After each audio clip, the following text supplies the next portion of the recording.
इसलिए आप लोग बोलने की कोशिश करना।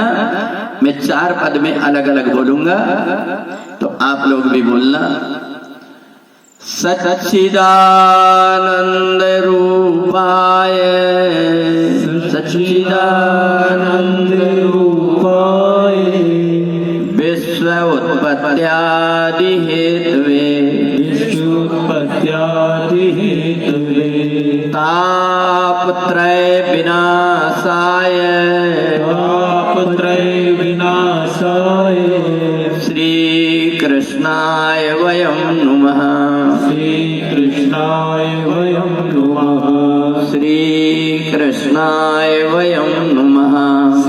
कृष्णाय वयं नुमः। आपने भागवत महात्म्य का पहला श्लोक सच्चिदानंद रूपाय, इस श्लोक का आपने वाचन किया, अपने मुख से बोल लिया। तो मैंने आपको महात्म्य बताया था कि 1/4 भी आप बोल सकें तो उसका इतना पुण्य होता है। आपने तो पूरा श्लोक बोल लिया।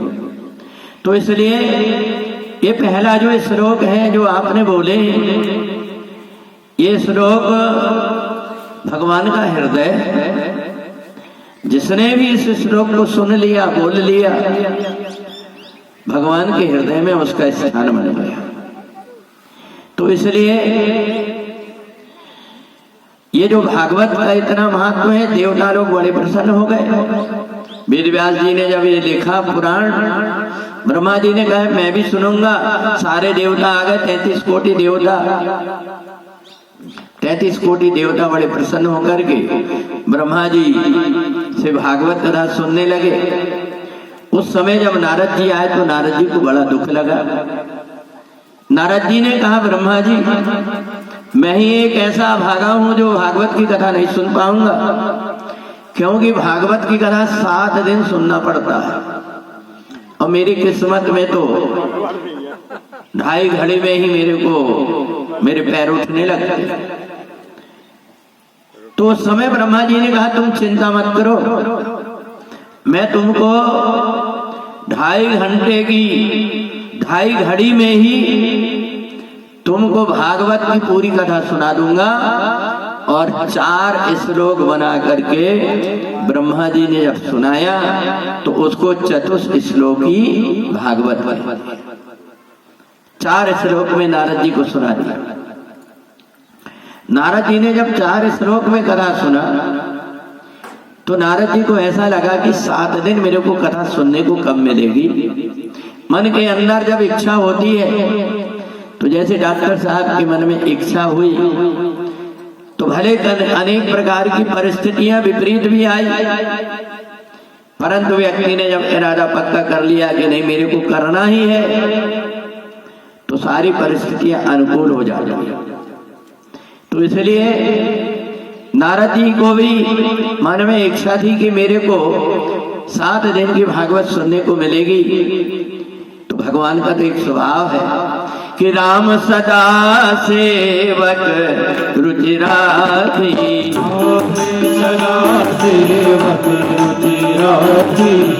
राम सदा सेवक रुचि राखी, सदा सेवक रुचि राखी, वेद पुराण संत सब साथी, वेद पुराण संत सब साथी, वेद पुराण संत सब साथी, वेद पुराण संत सब साथी।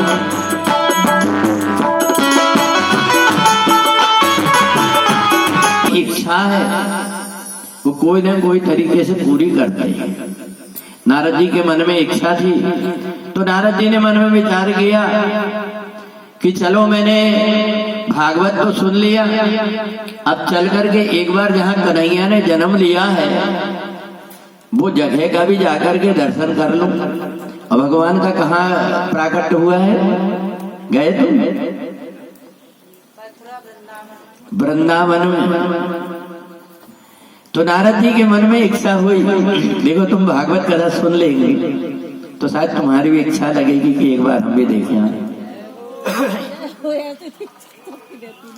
और वैसे हम लोग साल में एक बार कहीं ना कहीं भागवत करने के लिए जाते हैं। कभी बद्रीनाथ जाते हैं, कभी नैमिषारण्य जाते हैं, कभी सुखताल जाते हैं, कभी अयोध्या जाते हैं। तो ऐसा जाते रहते हैं, तो चाहे तो जा भी सकते हैं तुम। और अभी यहाँ पाताल कोट शुरू होगी तो फिर दो लोगों की कथा भी ड्यू है, उनको भागवत कथा करना है वहाँ। तो अपने साथ में सब पूरी टीम चलती है। डॉक्टर साहब भी होकर के आए। कहाँ गए थे? भागवत कथा सुनाया था, वो जगह है सुखताल, वहां पर हम लोग गए थे जहां भागवत कथा करके आए थे। तो नारद जी के मन में इच्छा हुई कि चलो मैं जाता हूं और जाकर के भगवान श्री कृष्ण की जन्मभूमि के दर्शन करके आता हूं।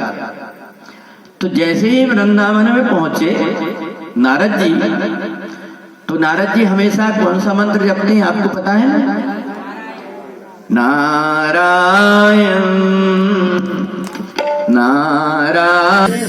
परंतु जैसे ब्रज के 84 कोस में पहुंचे हैं और वो नारायण नाम भूल गए, उनके मुंह से अपने आप ही जय राधे जय राधे राधे, जय राधे जय श्री राधे। तो सौनकादि ऋषि ने सूत जी से कहा कि नारद जी का मन कैसे बदल गया? बोले ये ब्रज का ही प्रभाव है। वहां अगर एक रिक्शा वाले को आप देखेंगे वो हटो हटो करके नहीं बोलता, राधे राधे राधे बोलता। बोले ब्रज का ही ये प्रभाव है। बोले ब्रज का ऐसा प्रभाव क्यों है? बोले जिस समय भगवान श्याम सुंदर ने विष्णु और लक्ष्मी के रूप में थे, तो उस समय लक्ष्मी जी से कहा, देवी अब द्वापर युग आ रहा है, मेरे को अवतार लेना है, तुम साथ में चलना। लक्ष्मी जी ने मना कर दिया, मैं नहीं जाने वाली। तुम त्रेता युग में जब गए थे तो 14 साल तक के तुम्हारे साथ में मैं वन वन भटकी, और जरा से एक आदमी के कहने में मैं गर्भवती थी, उस समय मेरे को त्याग दिया आपने, मैं आपके साथ में अब अवतार नहीं लूंगा। तो भगवान ने कहा मेरी लीला ही पूरी नहीं होगी तुम्हारे बिना, तुम तो मेरी अल्लाह देनी शक्ति हो, तुम्हारे बिना लीला पूरी नहीं होगी। तो लक्ष्मी जी ने कहा मेरी शर्त रहेगी। बोले क्या शर्त रहेगी? बोले शर्त ये रहेगी कि राम अवतार में मैं तुम्हारे अधीन थी, पर कृष्ण अवतार जब लोगे तो तुम मेरे अधीन रहोगे। एक बात। दूसरी बात, मेरी और तुम्हारी दोनों की शादी नहीं होगी। शादी नहीं होगी? बोले हाँ शादी नहीं होगी। तीसरी बात, मेरी कोई संतान नहीं होगी। और चौथी बात कि ये बताइए कि आप राम अवतार में 14 वर्ष वनवास गए थे, कृष्ण अवतार में कितने वर्ष का वनवास जाओगे? कहा नहीं, मैं कृष्ण अवतार में वनवास तो नहीं जाऊंगा, पर जंगल गाय चराने के लिए जाऊंगा। तो लक्ष्मी जी ने कहा कि आप गाय चराने के लिए जब जाओगे तो जूते चप्पल तो पहनोगे? बोले नहीं, मैं नंगे पैर जाऊंगा। तो लक्ष्मी जी ने कहा कि 84 कोस में जहां जहां आप गाय चराने के लिए जाएंगे, मैं अपने हृदय को 84 कोस का बना करके और उस ब्रज मंडल के ऊपर बिछाना चाहती हूँ, ताकि आपके पैर में एक कंकड़ भी न गड़े, आप मेरे हृदय के अंदर ऊपर पैर रख करके चले। अब तो भगवान विष्णु की आंख से आंसू बहने लगे। देवी तुम इतना समर्पण तुम्हारा है, अभी तक कि मैं देखता था कि तुम मेरे चरणों के पास में बैठी रहती थी, आज मेरे को पता लगा कि मेरे चरणों से तुमको इतना भी प्रेम है, तुम मेरे पैर में एक कंकड़ भी नहीं गड़ने देना चाहती। तो जैसी तुम्हारी इच्छा है, इस चारों शर्त को लेकर के लक्ष्मी जी राधा के रूप में आकर के अवतार ली, और राधा और कृष्ण की विवाह नहीं हुआ, कोई संतान नहीं हुई। कन्हैया हमेशा राधा के लिए रोते थे। राधा तू बड़ भागनी कौन तपस्या कीन, तीन लोक के अधिपति जो तेरे अधीन। तो ये ब्रज की जो भूमि है जहां कन्हैया ने जन्म लिया है, ये राधा जी का हृदय है पूरा 84 कोस का। इसलिए वहां जो कोई भी जाता है तो उसके मुख से अपने आप राधे राधे निकलने लगता है। अब तो नारद जी राधे राधे जब जो बोलने लगे तो देखना राम अवतार में राम जी तो बहुत सीधे साधे हैं, परंतु ये कन्हैया जो है बड़ा नटखट है। और कन्हैया की जो भक्ति करता है उसके हृदय के अंदर भी नटखटपना अपने आप आने लगता है, क्योंकि कन्हैया की लीला भी ऐसी है। और ये दिखने में आपको जो है जैसे दिखते हैं भोले भाले वैसे है नहीं, एक जगह से नहीं कई जगह से टेढ़े हैं। टेढ़ी टेढ़ी रे हार गाना टेढ़ी रे तेरी तिरछी नजरिया, टेढ़ी टेढ़ी रे हार गाना टेढ़ी रे तेरी तिरछी नजरिया, हार गाना टेढ़ी रे हार गाना टेढ़ी रे तेरी तिरछी नजरिया।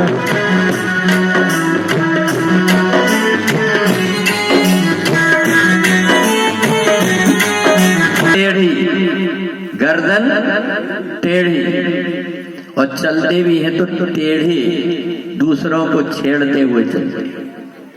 तो जिस समय वृंदावन में पहुंचे कन्हैया, वृंदावन में जब नारद जी पहुंचे तो उन्होंने जाकर के देखा यमुना जी के किनारे वहां गोपियां आपस में बात करती हैं। सखी बरहा पीड़म नटवर बपू कर्णयो कर्णिकारम बिभ्रत वासा करग कपसम वैजयंती चमाला। अरे सखी वो मोर मुकुट वाला जो वैजयंती की माला पहनता है उस कन्हैया के दर्शन कैसे होंगे। वो बात कर रहे थे, इतने में कन्हैया वहां प्रकट हो गए। नारद जी ने कहा इन गोपियों को जरा सा बोलने की देर है और कन्हैया तुरंत प्रकट हो गए यहाँ ब्रज में। अब तो गोपियों ने आसपास से घेर लिया, कन्हैया उनके बीच में खेलने लगे। नारद जी देखेंगे अरे मैं तो जिन भगवान को ढूंढते रहता हूँ सब जगह, वो तो इन ब्रज गोपियों के बीच में उनके साथ में एक दूसरे को छूने का, कहीं डाब डबोली का खेल, कई प्रकार के खेल खेल रहे हैं भगवान। नारद जी बहुत देर तक के देखते रहे। अब सोचा कि शायद गोपियों के ही अधीन होंगे। इतने में नारद जी ने देखा कि ग्वाल बाल वहां से आ रहे थे। ग्वाल बालों ने देखा, एक दूसरे से कहा अरे भैया कलेवा निकाल लो, भूख लगी खा लेते हैं। कहा नहीं, जब तक मेरा कन्हैया नहीं आएगा तब तक के मैं खाना नहीं खाऊंगा। ग्वालों ने कहा तू कन्हैया कब तक नहीं आएगा, भूख लगी पेट में चूहा कूद रहे। कहा नहीं, भले मेरे प्राण चले जाए परंतु कन्हैया को पहले एक और खिलाऊंगा, इसके बाद में भोजन करूंगा। इतनी कहने की देर है, भगवान श्याम सुंदर जाकर के झपट करके उसके खाना को छुड़ा लिए और छुड़ा करके खाने लगे। नारद जी ने कहा बताओ, मैं तो सोच रहा था इन गोपियों के बस में ही कन्हैया है, एक ग्वाल बाल के बीच में भी। और ये जब देखा नारद जी ने कि ये उन ग्वाल बालों के मुंह में से निकाल करके खा रहे, कहा ये परमात्मा जिनको हम भोग बनाते समय पर स्नान करते हैं, बच्चों को छूने नहीं देते, छूना नहीं, भोग लगेगा पहले। और वो परमात्मा भक्तों के प्रेम के अधीन होकर के उनके मुख का कौर निकाल करके खा रहे हैं। तो भगवान हमको मिलते कैसे हैं? भगवान को प्राप्त करने का एक उपाय होता है, वो प्रेम। अगर व्यक्ति के हृदय के अंदर प्रेम आ गया तो तो उस प्रेम के कारण परमात्मा कोई प्रकार का बंधन नहीं मानते, परमात्मा उसके अधीन हो जाते हैं, फिर वो कुछ देखते नहीं। और आज भी वृंदावन में इसलिए प्रभाव है कि आज भी शाम को जैसे ही कन्हैया की बांसुरी बजना शुरू होती है, जितने भी बंदर हैं पूरे छोड़ करके चले जाते हैं। अभी जहां पर भगवान की आज भी रास होती है, आज भी कई लोगों ने वहां रुक करके देखा कि रात्रि में रास कैसे होती है, और जब रास देखा उन्होंने तो लौट करके नहीं आए, कन्हैया अब तो तेरी रास में हम भी हमेशा साथ में रहेंगे। इसलिए कई लोगों की समाधि बनी हुई है वहां पर। कौन सी जगह है पता है वृंदावन में? कौन सी जगह? हाँ, सेवा कुंज निधि वंज में आज भी कन्हैया की बांसुरी बजना शुरू हुई, और वहां गोपियों की चूड़ी, उनके पैर की पायल, गोपियों का हंसना, ये सब सुनाई देने लगा। और इसलिए कहते हैं कि जीवन में कहीं मत जाओ पर एक बार वृंदावन जरूर जाओ। वृंदावन धाम अपार, भजे जा राधे राधे।